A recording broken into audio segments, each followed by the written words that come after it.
zadržao i jednog da vam objasnim.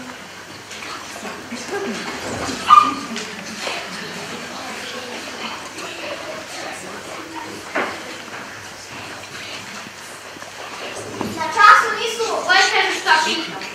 Samo ne znam koji ti na času. Koja je redač? Španac sa nekim od brda. Zašto da mu zove zvani španac? Jesi li ti španac? Do tebe. Ja sam malo su mami zvani i kepova. A vi ste rezervni. Teorija. Rezervno, odmah ću vidite. Pošto ste samo vi pravi ostali, sigurno su spremni za ispitivanje. Profesor, ja sam da pisao. Jedinicu? Ovako kažete jedinicu zdjaka. A šta tata kaže? Tata još ne znam. Idemo dalje. Katerina ima 5, Marija ima 5, a Đuro.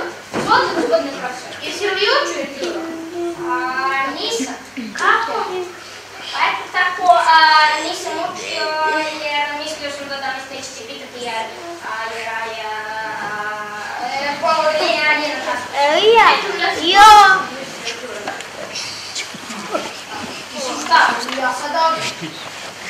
Stvari, imat ću da dam jedinice i ukorak jedna fotografija. Evo, daću ti šansu. Ja. Sad mi je mnogo lako. Evo jednu laganu Od mamete. u kom naučnom šansu prati na mesto. Koliko iz 10? Da, ili 10. Njemu je prozvani vaš aerodrom. Naš aerodrom. I šta još? Pa, recimo imamo jednu heavy metal grupu, 10. Jel ti što odpišu? Ne! Znaš što ti još nekad znaš od nas što sam testa? Vidim da matematika ljubavio s kosmoskim fizičnom.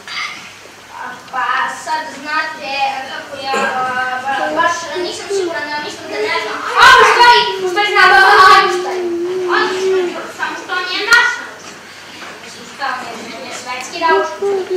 Iako me je valjda sam ti leva. Profesore, ja sam ispala levu. Koju mi je levu? Ja. Einsteinovu sestru. Evo ja. Evo i sad dobro da radim. Ko profesor pa, sve sam znao. Pa jesmo li ti čuli Milutina Milanković? Pa naravno, Milutin Milanković je, da, čuo sam ja za njega. Pa on je onaj geograf, da. On je pisao o sunčnim područjima. Kad ti tako važeš što znaš da pričaš tom danas, onda da tebe naučio. Profesor, ja nisam ništa govorio, ja sam sve čutao. Ja.